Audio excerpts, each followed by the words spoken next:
Java is an historical heritage building from the Netherlands. The building has survived until now.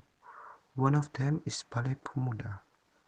Balai Pemuda is on Jalan Gubernur Joyo number 15, Surabaya, East Java.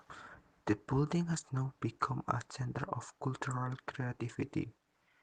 In colonial times, this building was a public space for the Dutch people.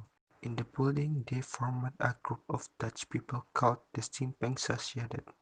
There are various activities from just gathering to finding ways to expel the Dutch from Surabaya as soon as possible.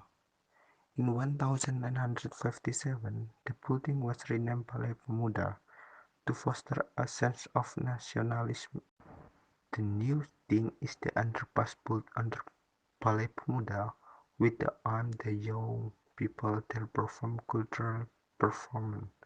The city government of Surabaya, enjoying a function of the Balai Pemuda, is making future of the learning house, such a mathematics house, lounge house, and library.